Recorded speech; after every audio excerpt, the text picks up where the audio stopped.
E aí, meus Horshbidos, e aí, meus Bidos investigadores. Bom galera, hoje sem enrolação, eu estou aqui para falar sobre uma minissérie fechada que saiu no selo Black Label e chegou já faz um tempo no catálogo da Panini e que só recentemente eu consegui ler, consegui ver o que o Tom King havia feito e finalmente eu posso estar aqui e eu espero de verdade que vocês vejam esse vídeo até o final porque eu tenho muita coisa para dizer sobre a minissérie intitulada Rorschach. E você, Rorschach? Esse é você. É o sentido. As pessoas olham para sua cara e veem algo nelas mesmas. Uma coisa verdadeira e eterna. Isso é você. É a força em todos nós, que vê o caos em todo mundo e dá estrutura para ele. Dá um lugar para nós nessa estrutura.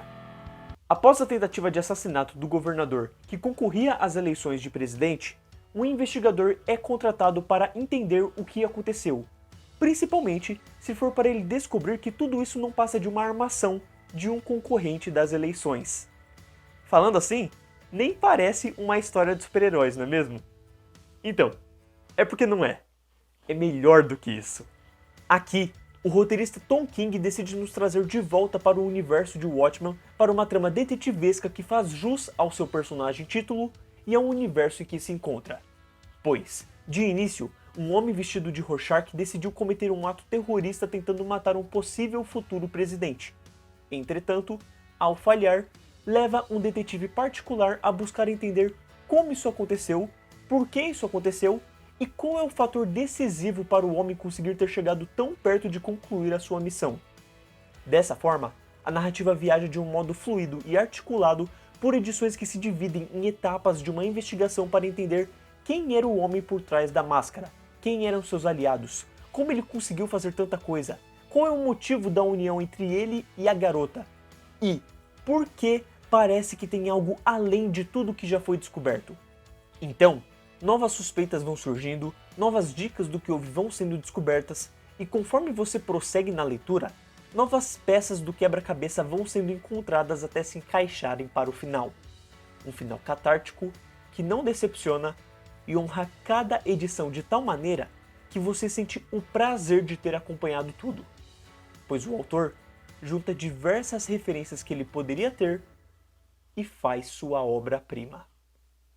Eu não sei vocês, mas algo que me pegou logo de início foi que estamos muito acostumados a acompanhar obras investigativas onde as coisas ainda estão acontecendo. Então, por exemplo, uma pessoa some, depois outra, e os policiais começam a investigar. O serial killer surge e os detetives buscam pegar ele, capturar ele. Só que aqui, a história já começa com os criminosos falhando, tendo a sua missão frustrada. Eles morrem e não conseguem cumprir o que eles queriam.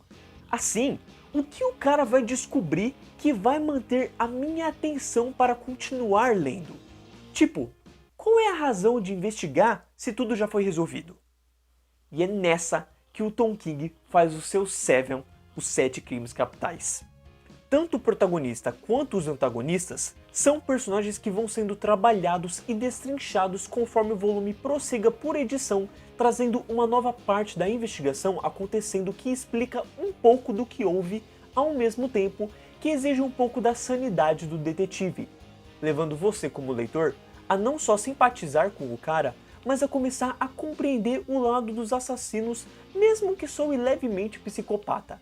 E a graça não fica só pelo roteiro bem construído ou o fato de que mesmo quando parece que você entendeu tudo, a narrativa encontra um jeito de te jogar no chão, mas pelo modo como ela decide ocorrer.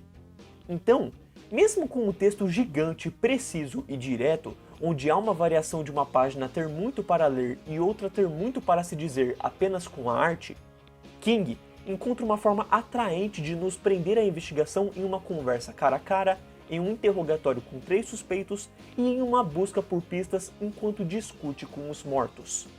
E isso vai sendo colocado aos poucos até ganhar mais força no quadrinho.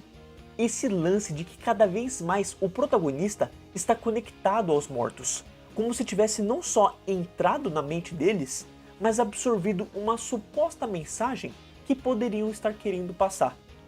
Mas será que essa seria mesmo a intenção? Fica a questão. Agora, algo que claramente foi intenção e funcionou perfeitamente no quadrinho, o que me deixa com raiva porque eu achei melhor que a obra original pela forma que foi feita, mas eu não posso desmerecer a obra original, já que foi ela que inspirou o que foi feito aqui, que é tudo relacionado ao Watchmen mesmo. Há uma forte homenagem ao quadrinho de 85 que traz uma alegria absurda pela sensação de retornar a este universo. Então, assim como tínhamos aquele sangue escorrendo no relógio ao final de cada edição, a gente tem no começo de cada edição o teste de Rorschach sendo formado. O famoso sorriso do comediante não podia faltar, tendo seus momentos certeiros para aparecer, até mesmo insignificado, e não deixa de escapar aparecendo sangrando. Aí, na obra do Moore, tinham frases ao final sobre algo discutido na obra, e aqui há isso, só que logo antes da edição iniciar. As capas não são uma parte da história começando, mas estão bem conectadas e cada uma é feita por um artista diferente, sendo todas belíssimas. Há o principal também, que envolve uma morte proporcionar à investigação de um personagem diferente e específico por edição, por episódio, como também o fator da primeira imagem da edição estar totalmente conectada com a última, num geral apresentando uma mudança e evoluindo de algum modo, mesmo que possa ser negativo, mas que dá aquela sensação de fechar um ciclo e finalizar aquela história da edição em si.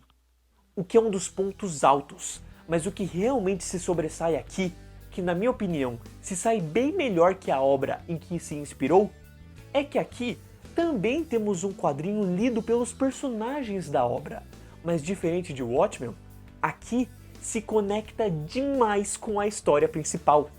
Então, descobrimos que um dos assassinos teve esse passado como um criador de um dos personagens mais influentes da cultura pop, mas que infelizmente nunca foi reconhecido por isso. E a história das suas criações surge em edições específicas, não em todas da série, para demonstrar o que atraía a atenção do povo e sobre o que elas falavam, trazendo um significado narrativo para elas, pois muitos personagens falam sobre um marco disso, o quanto isso influenciou em suas vidas e entendemos o porquê disso, sendo certeiro a utilização disso para nos aprofundarmos nesse universo a ponto de arrepiar com o final e para compreendermos ainda mais o homem por trás da criação, que tanto em arte quanto história lembra muito um grande artista da cultura dos quadrinhos que foi pouquíssimo valorizado, o grande Steve Ditko, criador do Homem-Aranha. Isso fica evidente pela característica física do personagem, o fato dele não receber o dinheiro pelas adaptações do personagem, dele ter ficado preso ao seu personagem de sucesso, da imagem dele preso à tela branca de desenho, pela personalidade tímida e introvertida que demonstra, além do momento que escancara tudo isso quando uma das capas de sua criação literalmente copia a capa da primeira aparição do Homem-Aranha. Há um outro artista famoso no mundo dos quadrinhos que aparece aqui com uma certa relevância narrativa, referenciando até mesmo uma grande obra sua da vida real. Mas essa eu vou deixar para quem for ler, até porque não é tão discreto assim. Agora, bora falar sobre algo que ironicamente eu não tinha me aprofundado até agora e que é literalmente o título de tudo isso aqui? O Rorschach? A mitologia do vigilante, que dá nome ao título dessa história, acaba surpreendendo positivamente, pois existe toda uma abordagem diferenciada de pessoas diferentes que vestem a máscara, não seguindo aquela linha vista na série Watchmen que traz um grupo criminoso agindo com a máscara, mas de uma forma que eu não posso falar muito para não estragar a magia do quadrinho, que aborda pessoas divergentes que utilizaram a máscara por uma causa maior, que de acordo com certos acontecimentos, acabam replicando ações familiares ao que o original realizou 30 anos atrás.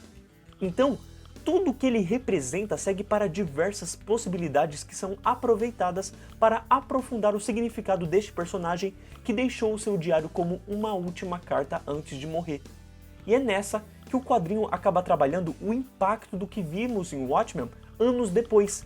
Como as pessoas passaram a agir após o ataque da Lula, a ideia que tinham sobre as coisas, sobre o que havia acontecido, sobre as consequências, o que deveriam fazer para que não se repetisse, de tal modo que o autor replique certos momentos importantíssimos da obra, mas pela perspectiva que os humanos têm de como aquilo aconteceu. o que acaba gerando uma ótima história cânone deste universo que você não fica arrependido de acompanhar e muito menos perdido caso não tenha lido nada deste universo antes. Principalmente com a ilustração absurda de Dave Stewart com as belíssimas cores de George Fornes. Juntos, os dois fazem um trabalho excepcional, cinematográfico, que tem uma ampla noção de enquadramento, de suspense, de como contar aquela narrativa em arte. A brincadeira com as cores para aqueles momentos catárticos de retorno a algum momento e que conduz muito bem a narrativa de tal forma que nunca fique desinteressante e sim, muito instigante. Vale dizer, ela lembra muito a arte que Gibbons fez em Watchmen, misturado com a pegada de Sean Phillips e Ed Brubaker em suas histórias tão aclamadas como Criminal e Matar ou Morrer. É a mistura perfeita para uma história de investigação em um mundo real com aquele teor de gênero de super-herói. Bom, sobre os 2 volumes feitos pela Panini, eles poderiam ser perfeitos se, além da capa cartão belíssima e das páginas duradouras e cheirosas, a gente tivesse um mínimo extra no começo da edição, falando sobre a edição, sabe, do Tom King mesmo comentando sobre a ideia que ele teve para esse quadrinho, do porquê que ele teve essa ideia e por aí vai. A gente não só não tem isso, como também a gente tem diversos erros que, no geral, eu acabei passando um pano, porque a leitura estava tão imersiva que eu acabei deixando passar alguns erros, mas saibam que eu ainda tive que listar alguns. Então, fica na cabeça aí de vocês que eu vou listar alguns aqui e muitos deles se repetem durante a leitura. Eu só não listei mais porque o bagulho tava tão bom que eu falei, quer saber, que se dane. E aí só quando algo realmente chamativo aparecia, eu via e colocava no roteirinho deste vídeo. Então, há um risco gráfico no começo da página 18, no final após os quadros da página 19 e na capa da parte 3. Há umas pontas azuis aleatórias no primeiro quadro da página 71. Tem um amassado no final da página 88 e 89 que não tem como ter sido eu.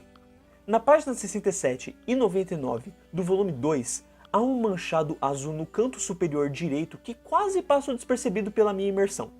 Na página 103, parece que apenas alguém sujou ela. É estranho, parece que tem poeira diferente das outras. Rorschach é uma carta de amor de Tom King para a obra de Alan Moore conhecida como Watchmen. Se um dia ele quis demonstrar o que ele aprendeu com ela, o significado dessa obra na sua vida, e precisou do tempo que foi preciso para fazer algo à altura, algo que homenageasse, ao mesmo tempo que se bastasse por si, este momento enfim veio e ele foi extremamente satisfatório. Ele homenageia o universo, seus artistas prediletos e faz uma história por si só política, investigativa e que consegue abordar temas como psicopatia, solidão, a busca por uma identificação e a transformação que um caso pode levar com suas futuras descobertas. No momento, é o meu quadrinho favorito do ano, do Tom King, e coloco naquele escalão de quadrinhos que eu quis aplaudir quando eu terminei. Talvez eu pudesse falar com spoilers, mas eu vou deixar isso de lado porque eu acredito que eu tenha abordado muito bem o volume sem revelar muito sobre ele e sobre o seu final. Eu só digo que eu esperava que fosse acontecer alguma coisa, uma certa coisa com o protagonista durante a história, e acabou que isso realmente aconteceu. Só que fez sentido, então tá tudo bem. E cara, que pariu, lá no meio, quando eu tava lendo o primeiro volume, eu já tava achando muito... Mas quando veio o segundo volume e a edição da investigação dos 3 caras, eu falei, cara, eu não sei como isso vai acabar, mas é impossível ser ruim. E quando chegou no final, simplesmente eu achei que foi uma das melhores coisas que eu já li na minha vida. Cara, foi absurdo. Até porque eu fui lendo esse quadrinho em horário de trabalho. Então foi muito doido. Porque toda hora eu meio que tava parando, entendeu? Eu tava lendo e aí eu queria continuar, mas tinha que parar por causa de alguma coisa. E depois eu voltava a ler. Então, pro quadrinho ter conseguido me prender tanto, me manter na imersão, na energia, é porque o quadrinho é muito bom. Então, sinceramente, cara, o Tom King ele pode fazer a cagada que ele quiser, mas eu vou vangloriá-lo absurdamente pra sempre, só por conta deste volume aqui. No mais, é só isso que eu tenho pra dizer sobre este volume, além de que Puta merda, que bagulho foda do caralho, sensacional, espetacular, maravilhoso, que foi um absurdo de ler. A cada edição eu não parava de pensar, meu, que bagulho foda, que bagulho perfeito. PQP, Sakinakna, nossa senhora, meu Deus. Ah! Tesão, tesão é o que define esse quadrinho, entendeu? Meu Deus, eu fiquei... Oh, eu soltei um palavrão a cada final de edição, praticamente. Depois que eu peguei o ritmo, né, depois das primeiras 3 edições, nossa, dali pra frente... Pela merda. De verdade, galera. Então, ó, eu não preciso falar mais nada, sério. Eu acho que eu já falei tudo. Então, se você já leu Rorschach, comente aí o que você acha desse volume. Se você concorda com tudo que eu disse, se você acha que eu exagerei. Tá tudo bem se achar que eu exagerei. Opiniões são opiniões. Mas eu achei do caralho, entendeu? Então, enfim, fica aí a minha opinião. E caso você não tenha lido, eu acho que já ficou muito evidente que você tem que ler essa porra muito boa, entendeu? Então, se você não leu, vai ler. Caralho. Porque isso aqui é a melhor coisa que eu li esse ano. Sério. Nossa, tesão. Quero já reler. Quero. Podia parar tudo na minha vida agora pra reler isso aqui de novo. Porque... tesão. Entendeu? Então é isso. Valeu. Muito obrigado por assistir o vídeo até aqui. Você que chegou até aqui ao final, você é de verdade. É do coração, entendeu? Então, eu te amo, mano. Te amo. Muito obrigado. Valeu. E que o Rorschach fique na vida de vocês para sempre. Falou.